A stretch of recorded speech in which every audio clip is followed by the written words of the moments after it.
Assalamualaikum warahmatullahi wabarakatuh. Salam sejahtera untuk kita semua. Hari ini saya akan diskusi materi pertemuan kelima di mata kuliah Sistem Penunjang Keputusan atau yang biasa disebut dengan Decision Support System. Materi pertemuan kelima di sini nanti akan ngebahas tentang pemodelan sistem penunjang keputusan atau Decision Support System dengan menggunakan analytical hierarchy proses. Cuman untuk AHP di sini nanti saya cuma memberikan konsepnya saja. Nah, untuk penjelasan berikutnya studi kasusnya nanti akan dijelaskan di pertemuan ke-6. Oke, materi yang nantinya akan dibahas yang pertama saya singgung tentang pengembangan dari sistem penunjang keputusan. Yang kedua, komponen dari teknologi yang menunjang dari sistem penunjang keputusan. Berikutnya saya singgung sedikit tentang konsep dari metode AHP atau model analytical hierarchy process. Salah satu metode yang ada di bidang keilmuan decision support system atau sistem penunjang keputusan yang nantinya akan digunakan untuk melakukan pemilihan terhadap beberapa kriteria yang ada.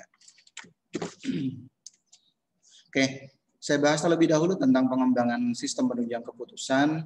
Ciri alamiah yang membedakan sistem penunjang keputusan dan sistem pemrosesan tradisional nanti bisa dilihat dari perancangannya sih sebenarnya.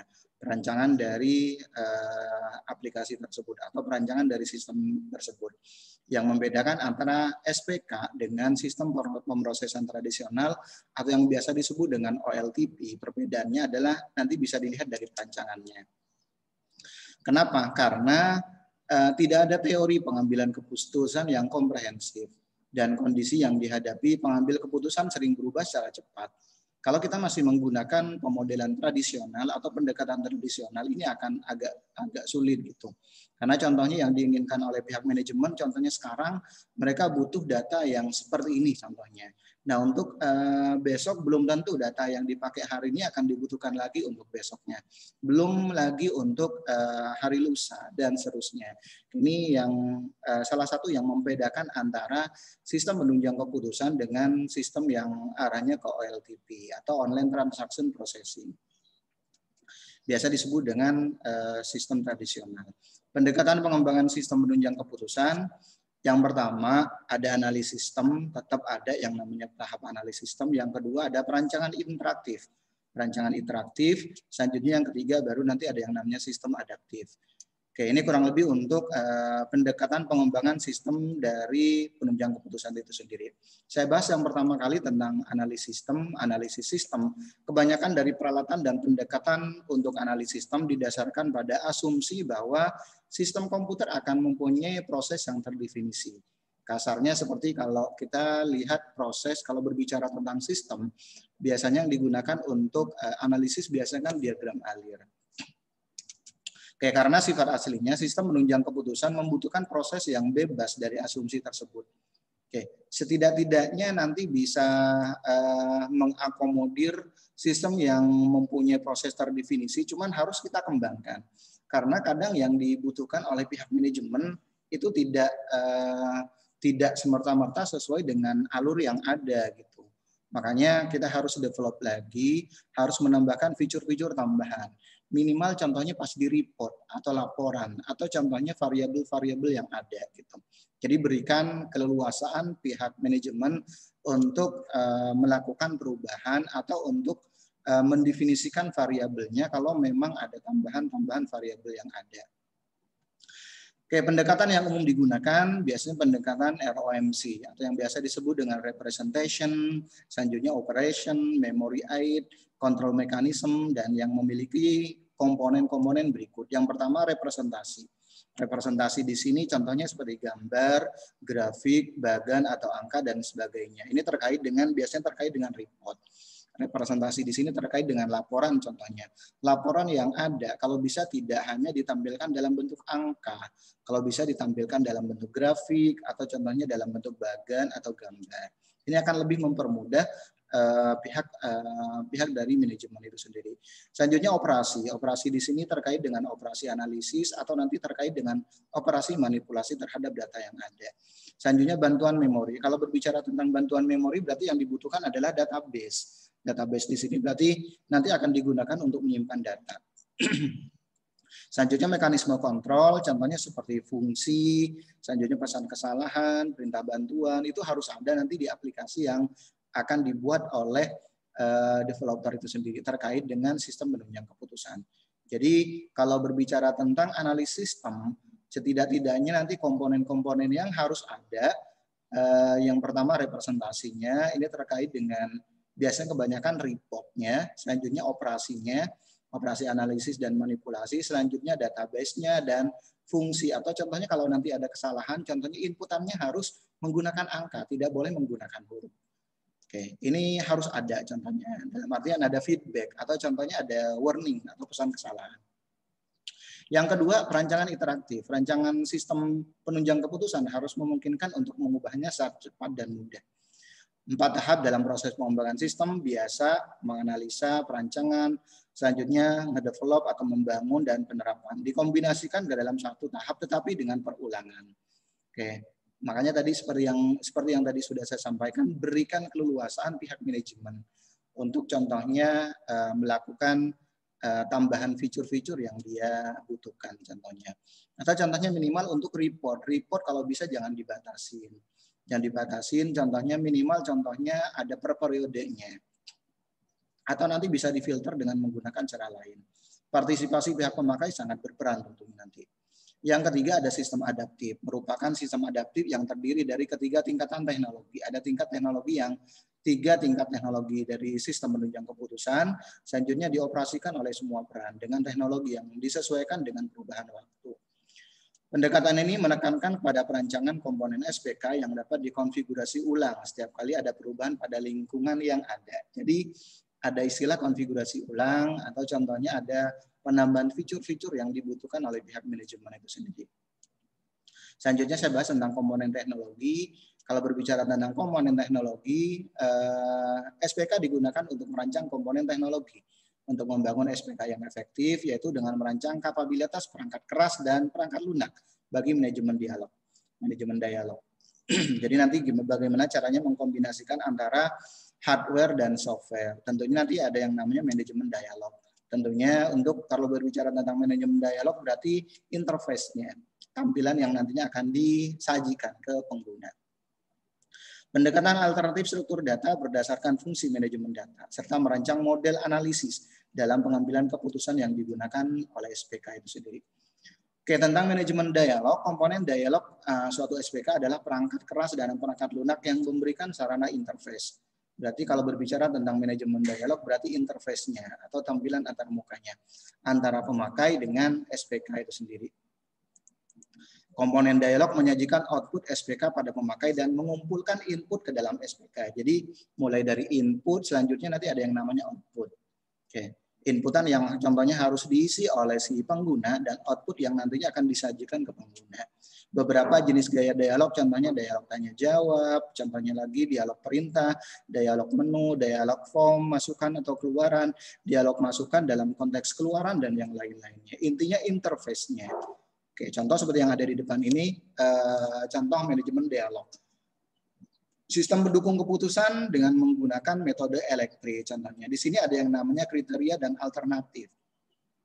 Kriteria dan alternatif di sini contohnya nanti bisa digunakan untuk si pengguna akan diberikan keleluasan untuk menambah atau mengurangi alternatif yang ada. Disesuaikan dengan kebutuhan dari pihak manajemen itu sendiri. Oke, begitu pula untuk yang alternatif atau contohnya kriteria. Pendukung software manajemen dialog contohnya ada yang namanya paket subroutine, bahasa pemrograman, dan dengan konstruksi tingkat tinggi atau yang biasa disebut dengan bahasa pemrograman tingkat tinggi, bahasa definisi data, komponen dialog pembangkit SPK, dan yang lain-lainnya. Ini kalau berbicara tentang manajemen dialog.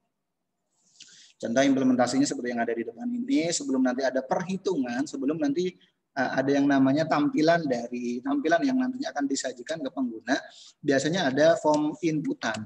Form inputan dalam hal ini adalah manajemen dialog yang nantinya akan diberikan ke pengguna itu sendiri. Oke, selanjutnya ada yang namanya manajemen database, merupakan topik yang relevan dengan sebagian besar aplikasi komputer termasuk di lingkup SPK. Intinya data-data yang ada nanti akan disimpan di mana. Jadi kalau nanti data tersebut dibutuhkan, tinggal diakses lagi oleh si pengguna itu sendiri.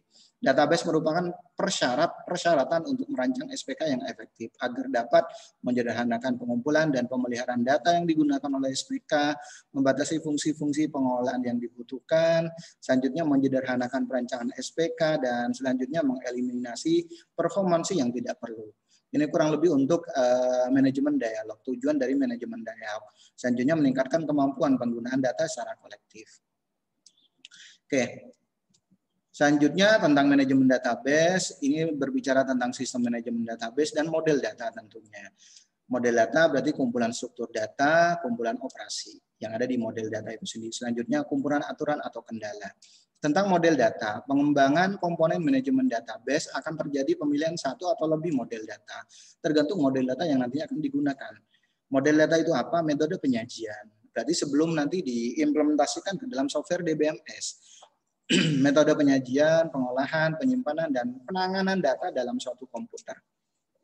Suatu model data biasanya mempunyai 3 bagian. Yang pertama, kumpulan struktur, contohnya struktur tabel, atau contohnya struktur relasi. Selanjutnya kumpulan operasi. Contohnya ya berarti berbicara tentang bahasa SQL. Contohnya seperti data manipulation language atau data definition language, update, select, dan yang lain-lainnya. Ada insert gitu. Selanjutnya ada yang namanya kumpulan aturan. Jenis-jenis model data yang ada di sekitar kita ada yang namanya object based logical model, contohnya seperti ERD, object oriented, semantic, functional data model, dan yang lain-lainnya. Sedangkan kalau berbicara tentang record based logical model, berarti kalau berbicara tentang record berarti kan isinya. Record based logical model contohnya model relasional, model hierarki, atau contohnya nanti ada yang namanya network data model. Ini kalau berbicara tentang jenis-jenis model data berdasarkan recordnya atau berdasarkan isinya. Kalau yang object based logical model berarti kan berdasarkan objeknya atau entity dan relasinya biasanya. Contoh ada yang namanya model semantik, biasanya model yang menggunakan dalam semantik atau kata biasanya menunjukkan relasi, ada yang menunjukkan atribut. Ini contohnya untuk model semantik. Kalau kita menggunakan model semantik, cuman jarang digunakan. Biasanya yang masih banyak digunakan sampai saat ini biasanya masih menggunakan model ER diagram. Contoh seperti yang ada di gambar ini. Di mana model ER diagram di sini akan menggambarkan atribut, akan menggambarkan entity dan relasinya. Entity di sini biasanya punya atribut, berikut nanti akan direlasikan. Selanjutnya pendekatan ekstraksi data merupakan teknik untuk menghubungkan berbagai database sumber dengan database sistem menunjang keputusan. Berarti SPK di sini, database SPK di sini butuh yang namanya data dari sumber-sumber yang lainnya. Oke, ini kurang lebih komponen dari ekstraksi database. Yang pertama tentunya butuh yang namanya data internal, selanjutnya juga bisa butuh yang namanya data eksternal. Baru selanjutnya nanti ada yang namanya sistem ekstraksi data. Selanjutnya nanti masuk ke dalam basis data SPK. Oke, di sini ada yang namanya komponen model, ada yang namanya komponen dialog. Komponen dialog di sini ya gambarannya seperti form interface atau nanti bentuknya adalah report dan yang lain-lainnya sehingga nanti bisa digunakan oleh si pemakai. Oke, tentang manajemen model memberikan kemampuan pengambilan keputusan untuk menganalisa masalah secara penuh melalui pengembangan dan perbandingan alternatif keputusan.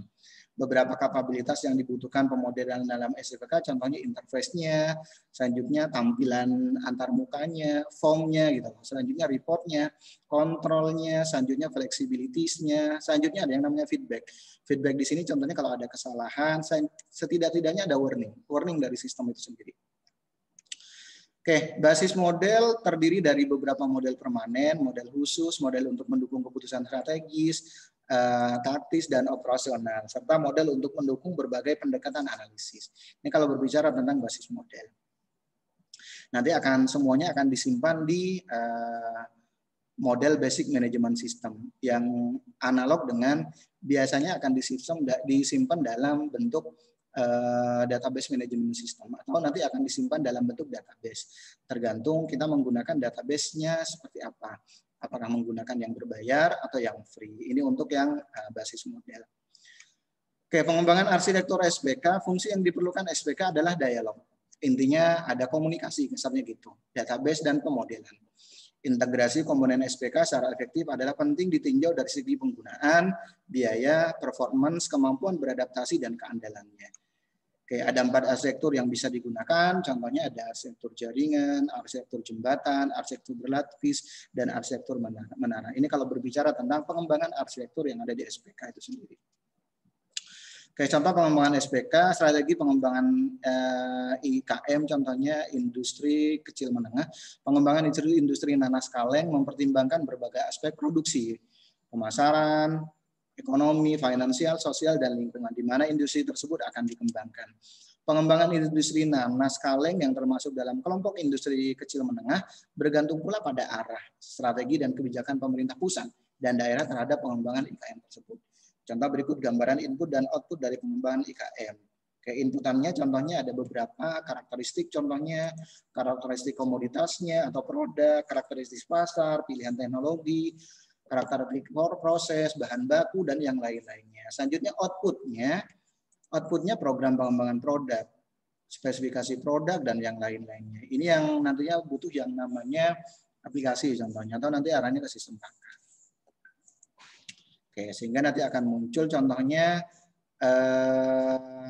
tampilan fiturnya. Strategi pengembangan industri nanas kaleng pada kasus ini mengarah pada strategi pengembangan pemasaran berdasarkan alternatif segmentasi geografis, contohnya ada pasar ekspor, pasar nasional, pasar regional, selanjutnya, dan yang lain-lainnya. Analisis strategi pengembangan industri nanas kaleng dengan 3 alternatif pilihan pasar tersebut dilakukan contohnya dengan menggunakan AHP. Berarti kan kriterianya ada 3 contohnya. Alternatifnya. Alternatifnya ada pasar ekspor, pasar nasional, pasar regional. Nanti yang mau disasar mau kemana nih? Apakah pasar ekspor, nasional, atau regional? Ini yang akan kita bahas.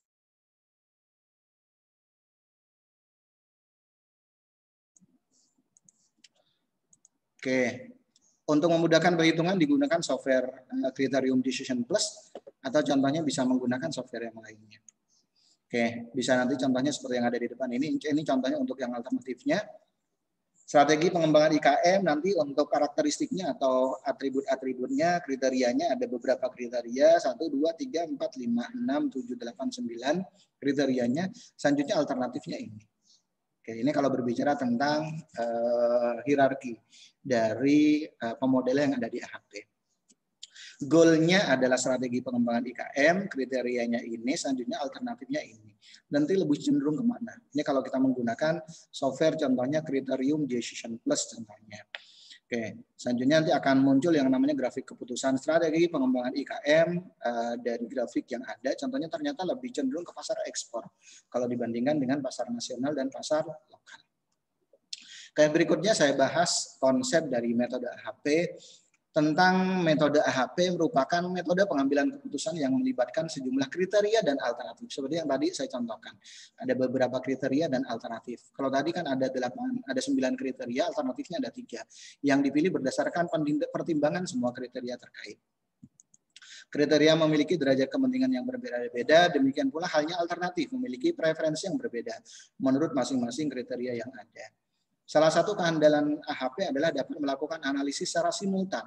Maksudnya dan terintegrasi antara parameter-parameter kualitatif atau bahkan kuantitatif.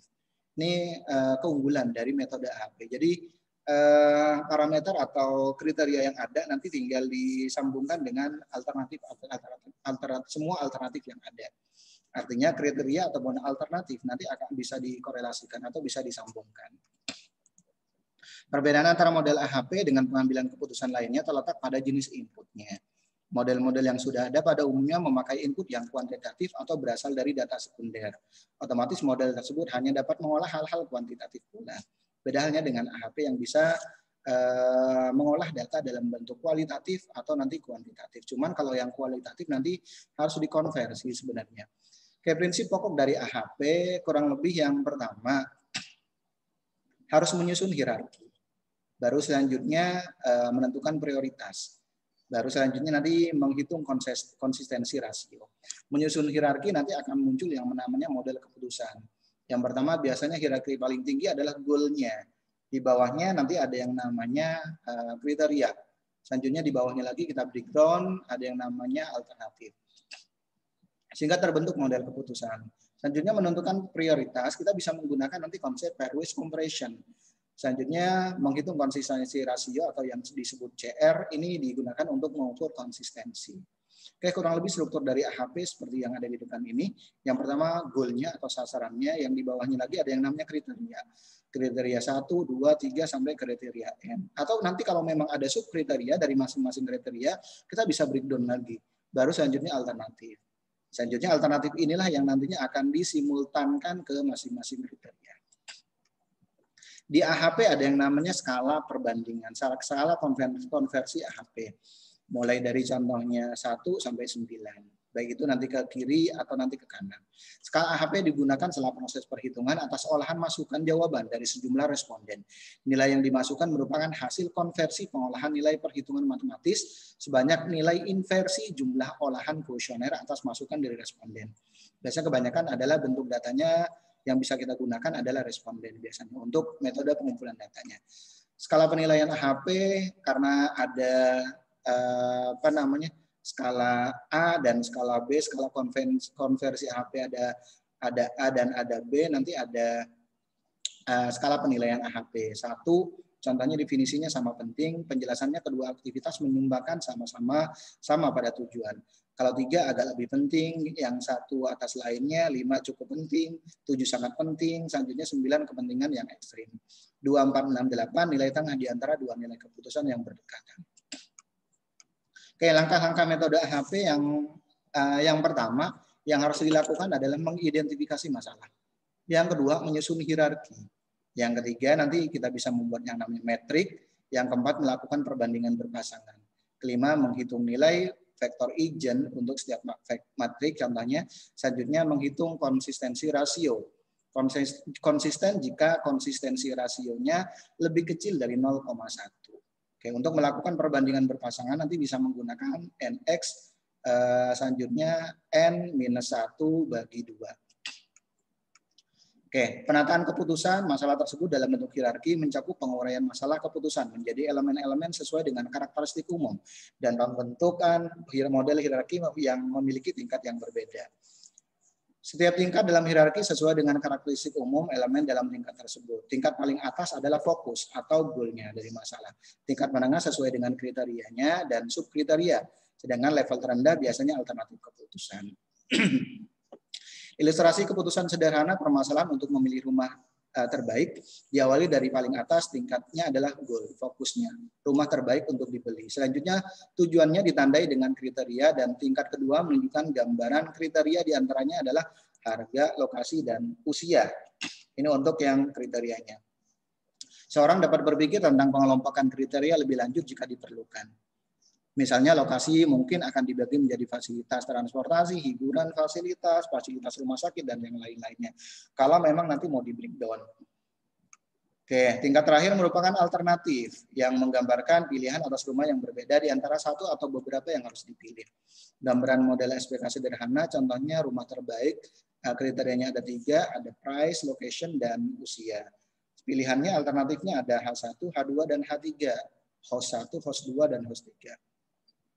Konsistensi logik, secara umum responden memiliki konsisten dalam melakukan perbandingan elemen. Contoh, jika A lebih kecil dari B dan B lebih besar dari C, maka secara logis responden harus menyatakan bahwa A lebih besar dari C, berdasarkan nilai numerik yang disediakan oleh Saati. Selanjutnya nanti menyusun yang namanya hierarki.